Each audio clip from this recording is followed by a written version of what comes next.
Bonjour tout le monde, merci Charlotte pour la présentation. Donc en effet, depuis 1 an et demi, moi j'ai pris le poste de responsable du pôle système d'information à l'Observatoire de l'environnement. Là je vais vous faire une présentation assez macro, on va repartir un peu en arrière là, par rapport à la présentation précédente qui était très technique. C'est voilà, une présentation assez macro sur l'usage de la géomatique au sein de l'Observatoire. Donc évidemment, je vais devoir un peu reprendre les définitions habituelles. Donc je sais qu'il y a quand même beaucoup de géomaticiens dans la salle. Il y en a peut-être qui ne savent pas trop ce que c'est. Bon, voilà, on a déjà un peu fait balayé tout ça tout à l'heure, mais je vais devoir un peu y retourner, quoi.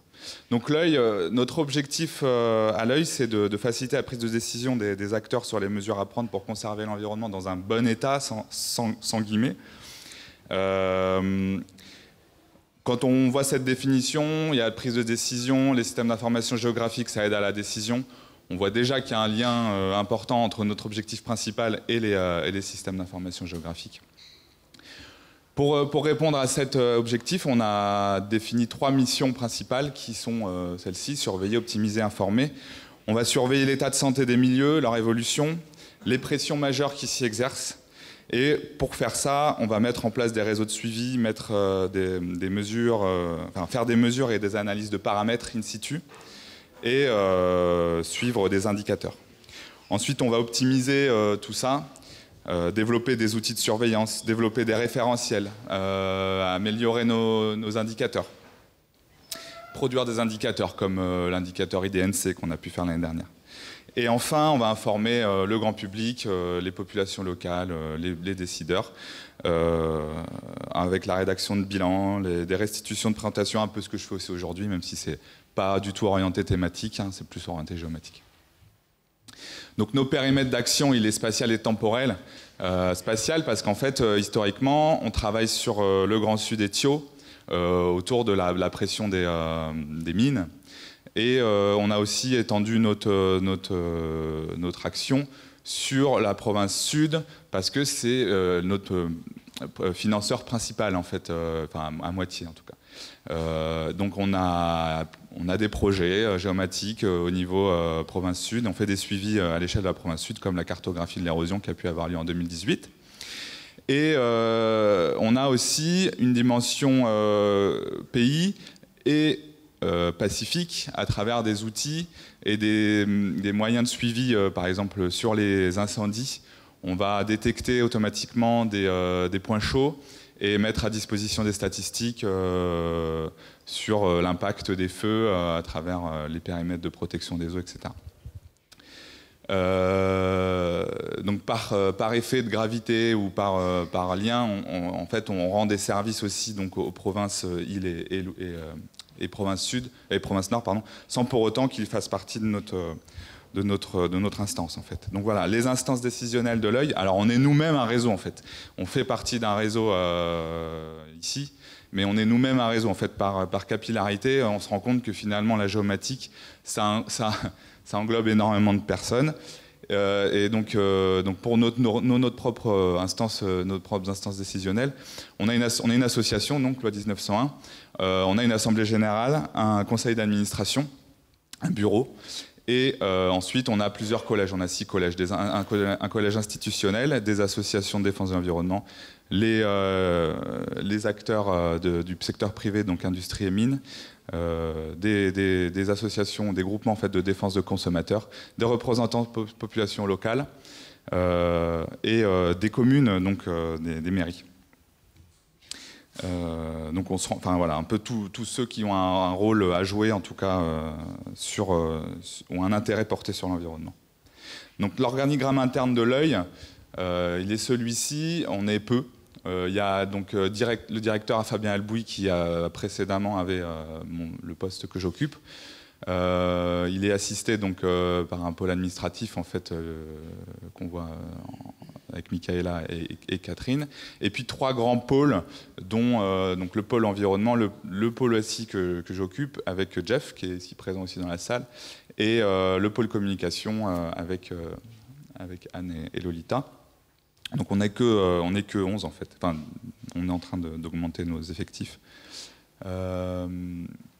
Voilà. Donc On a quelques exemples ici là, de projets qu'on a pu mener au niveau de l'observatoire, et on en a fait énormément. On a des activités qui sont plutôt continues. Chaque année, on va les reproduire. Et puis, des fois, on va faire des opérations un peu plus ponctuelles, one-shot. Donc, des bilans environnementaux réguliers sur Thio et Grand Sud. Là, c'est la première de couverture de notre bilan. Dans laquelle on va présenter l'information spatialisée, donc des indicateurs de pression sur l'environnement.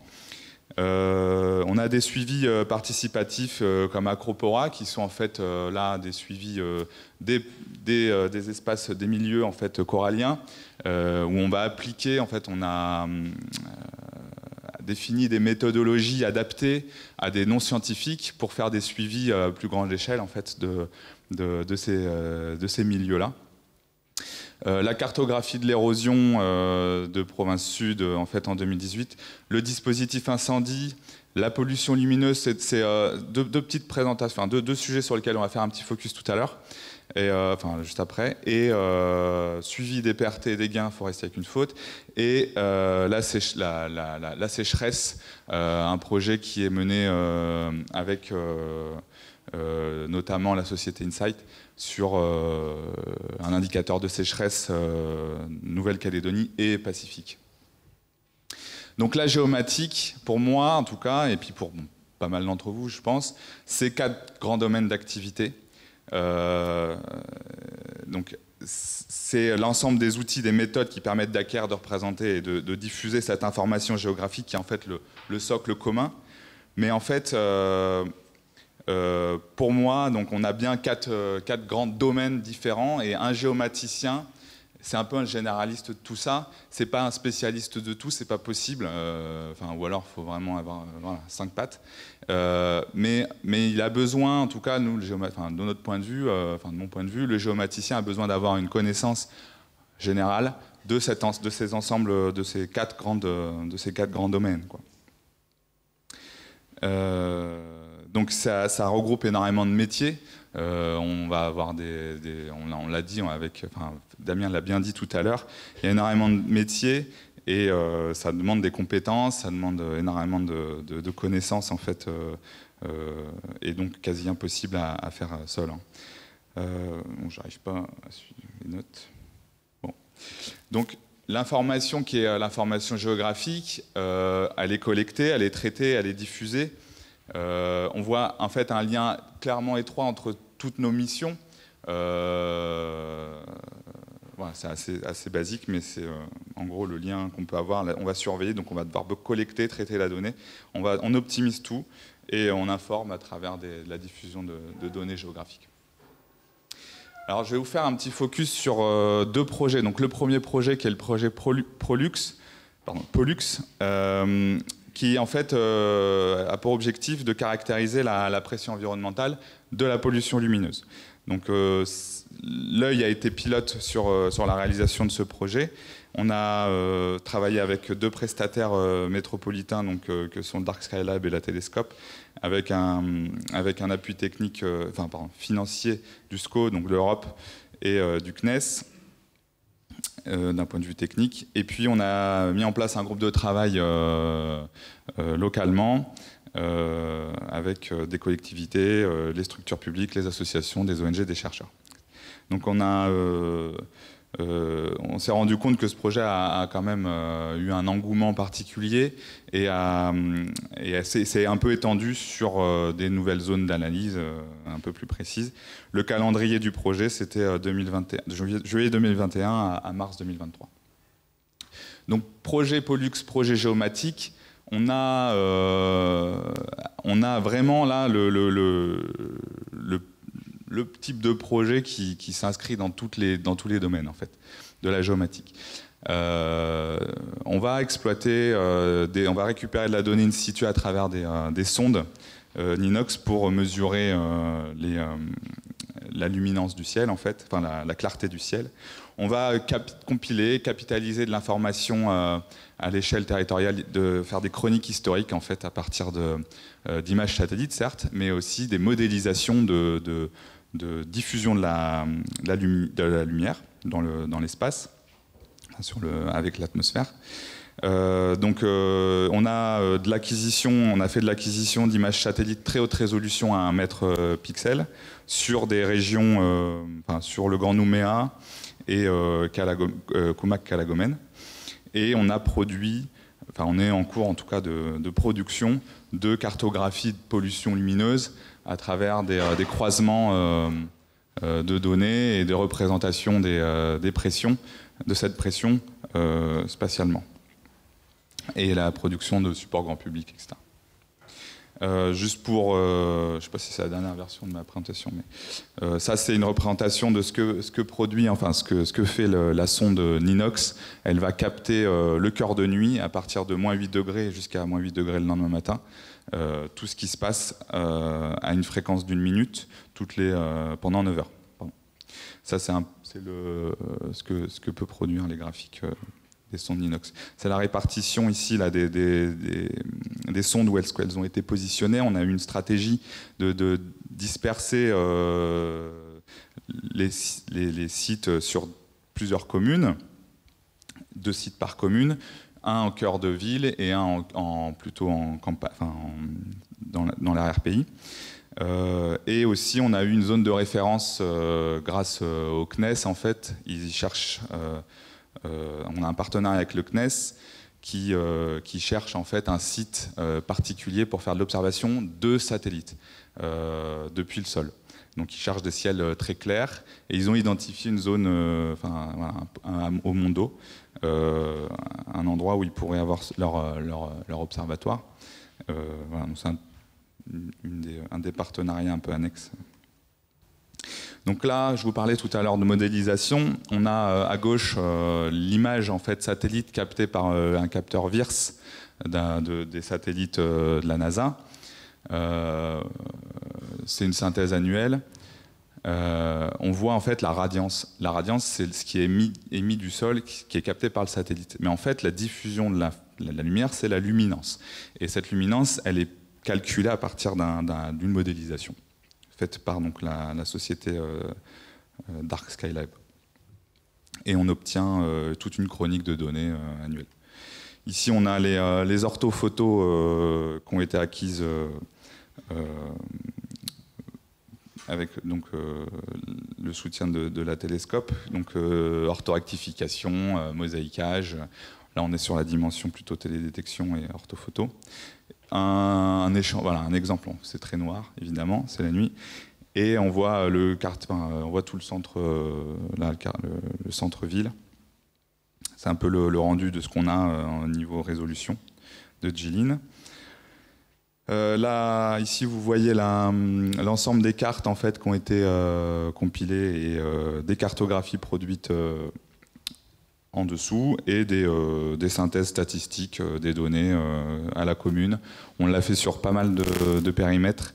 Ça, c'est un exemple. Donc, on peut se rendre compte des différences. C'est pour les résultats. Ça, c'était plus pour votre intérêt. Deuxième projet, en fait, gros projet, en tout cas géomatique au niveau de l'observatoire, c'est notre dispositif incendie. C'est en fait un ensemble d'outils, c'est encore un ensemble de méthodes qui, lui aussi, s'inscrit bien dans l'ensemble des domaines de la géomatique, encore une fois. Donc on a un outil, l'idée de ce dispositif, c'est donc de collecter les points chauds, de les collecter le plus rapidement possible et d'en diffuser, diffuser cette information sous forme d'alerte.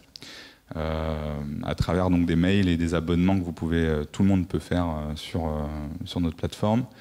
On va diffuser cette information-là aussi sous forme cartographique à travers nos outils d'application, nos applications, nos systèmes d'information géographique qui s'appellent Vulcain Pro. On va faire des synthèses statistiques. On a un deuxième produit qui, lui, est construit à partir d'un autre satellite, Sentinel, donc Sentinel-2. On va détecter des surfaces brûlées. Là, on n'est plus sur les points chauds, on est sur les surfaces brûlées. Pareil, on fait tout un travail de photo-interprétation de cette donnée-là. On fait de la classification des pixels au niveau image, quoi. On est dans l'imagerie, la télédétection. Et ensuite, on produit des bilans, des cartographies grand public et spécialisées sur une synthèse annuelle de l'impact en fait de la pression des feux. Ici simplement une petite présentation là un petit slide sur le fait comment fonctionne finalement l'alerte, la partie alerte incendie. Donc un feu est détecté par son effet thermique sur des satellites VIRS, MODIS, Himawari. On les stocke en base de données, il y a des traitements, des envois d'emails, tout ça c'est automatisé et la diffusion par Vulcain. Voilà. Je sais pas où j'en suis, mais... donc en termes de perspective, clairement, la géomatique, comme vous l'avez vu, c'est des compétences énormes. On n'est que deux, nous, actuellement, à l'Observatoire. On vient de recruter une troisième personne. On est en permanence en train de rechercher des compétences, donc j'en reparlerai demain d'ailleurs. L'idée, c'est d'avoir suffisamment de capacité de production pour pouvoir réaliser tout ce qu'on a à faire. Évidemment, on travaille avec les sociétés privées locales, en grande partie, et pas que, métropolitaines, pour pouvoir réaliser nos projets, quoi. On a des nouveaux projets en cours, indicateurs sécheresse, comme je vous parlais au début, la surveillance forestière, SURFOR, qui est un projet de suivi de l'évolution de la couverture des pertes et des gains forestiers, à partir de données qui, elles, proviennent de services internationaux, GFC et TMF, pour ceux que ça intéresse. Je pourrais en discuter tout à l'heure si vous voulez. Et d'un point de vue stratégique, on a besoin de maintenir nos outils, on a besoin de faire évoluer nos applications, nos données. Donc c'est pareil, ça c'est des choses qui sont en cours chez nous. En termes d'un point de vue stratégique, on va faire... On est dans cette approche. Industrialiser nos géotraitements, ça fait partie aussi des gains de temps qu'on peut avoir. Augmenter notre catalogue de données, etc. Pour conclure, en fait, vous avez bien vu, vous le savez, c'est la géomatique. Clairement, dans l'observatoire, c'est un rôle vraiment central. On ne peut pas s'en passer, en fait, clairement. Pour nous, c'est évident. L'information, en fait, elle rentre par la géomatique et elle sort principalement toujours, presque toujours par la géomatique. En fait, voilà, on peut pas s'en passer, quoi. Il nous reste énormément à explorer. Il y a une veille importante à faire. C'est coûteux, ça nécessite énormément de compétences, comme je rappelle. Et aujourd'hui, l'essor de la donnée, le big data, nous impose aussi un peu son rythme et on doit s'adapter à faire évoluer nos applications, nos systèmes. Ce qu'a présenté tout à l'heure Roman sur les entrepôts de données, c'est des sujets qui nous intéressent particulièrement. Voilà, il faut qu'on arrive à intégrer, à traiter cette donnée-là, à collecter la donnée où elle existe et la diffuser de manière intelligible au plus grand nombre, quoi. Donc voilà, j'ai terminé. Je vous remercie et si vous avez des questions, je suis là pour y répondre.